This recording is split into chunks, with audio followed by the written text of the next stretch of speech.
Hey guys, what's up? If you hear my voice, you know that I'm not doing well. I'm not doing well at all.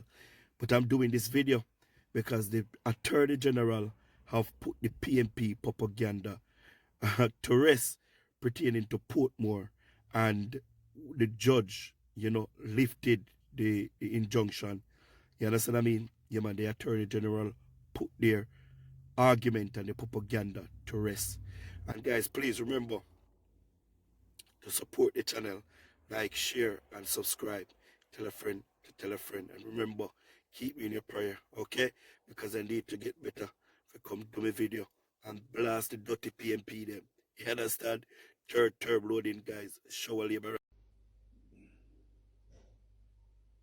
Member Jackson, after which I will just ask, because I want to be abundantly clear as to the call of each member, so I will just put it to a vote. Members, Member Jackson. Yes, not to do with that, but the related subject of what is being referred to the ECJ, and in particular the electoral office itself. We have the benefit of the AG in our midst. Very unusual. I'm honored to be sitting in the same chamber with the AG.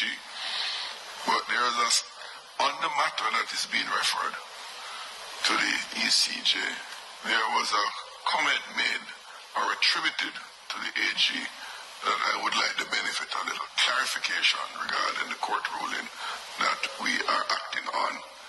That the ruling, the order that was handed down by the Supreme Court, just for my edification, was there a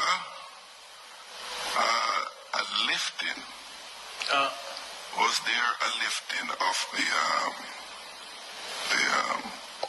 injunction? Temporary injunction. Yes. Was there a lifting of an injunction by the court? Yes. But I ask you that because my understanding is that the injunction that was issued prior to had expired upon that hearing. Yes. So if it expired, it could not be lifted.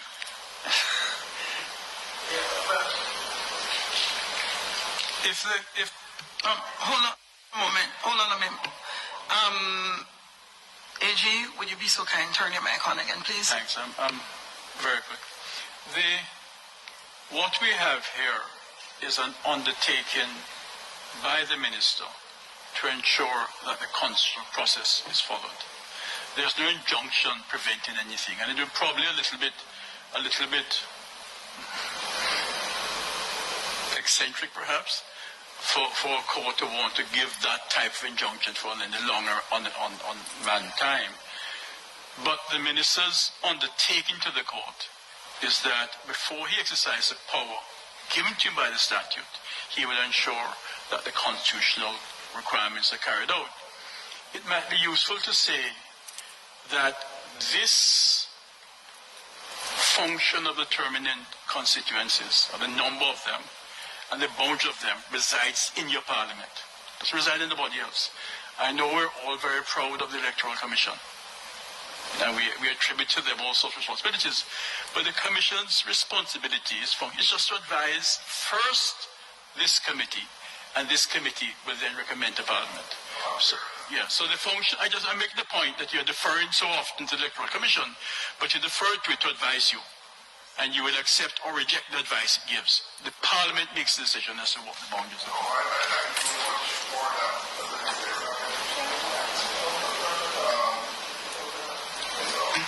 I just want to follow up with the AG. I fully appreciate the latter point you made regarding the authority of the ECJ vis-a-vis the Committee of Parliament and the full Parliament. I just want to clarify about this lifting of injunction, that there was no injunction to be lifted because it had expired. And what happened, as you said, is that the court issued an order requiring the unconditional or unequivocal compliance. No. The language of the thing. It's a consent order. The parties agreed. I'm clear the consent order is the minister has a power under the statute to designate the date the statute takes effect. and he has undertaken not to designate a date until he ensures that the constitutional process takes place. Okay. Which means that this committee must make its recommendation as to how many constituencies and how many. And will advise the appropriate office, the minister in charge of the elections, and of course, advise. AG, I missed this committee must make. Could you repeat? I'm saying this committee has a responsibility to advise on the numbers and on the boundaries of the constitution. It is its decision. No other body has that. In doing so, it acts on advice. It acts on advice of obviously its members. It acts on advice of the Electoral Commission. The Electoral Commission function is to advise you. And then you accept or reject it. And this committee, of course, will make a recommendation to its parliament, which may or not accept what you say. Parliament can change the recommendation you make. Thank you very much, AG. So I will now put it to the vote that we pass the information.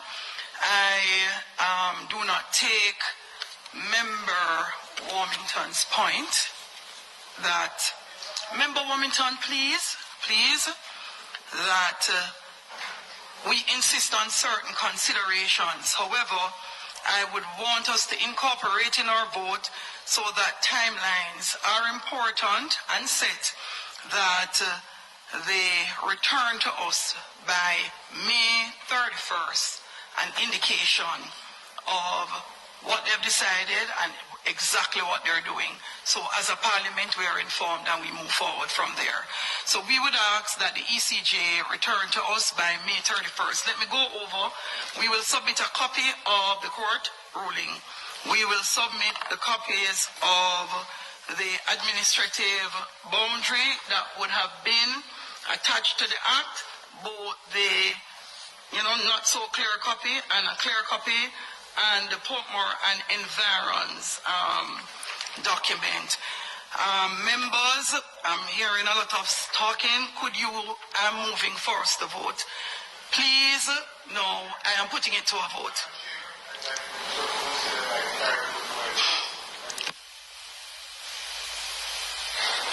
Thank you.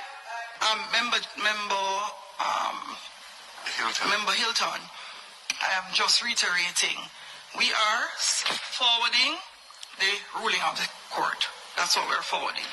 We're forwarding a copy of what would have been attached to the act and the act from Parliament. We are forwarding a copy that is a little clearer in terms of color of the exact document. And the only thing I've added to what I've been reiterating is taking into consideration the comment of Member Warmington in terms of getting a feel for time, not to insist on his statement, I won't even repeat it, but to ask that time be considered, and it is not languishing forever, that they return to us by the 31st of May with an indication with where they are, what is the final. With an update. On or before the 31st. So we're just setting a timeline to say, look, by the 31st of May, they would have come back to us at the very latest. Members, I'm asking you to now put it to a vote. Members, aye. Member Hilton, aye. Member Fitz, Robinson, Member Davis, Member Warmington, Member Warmington.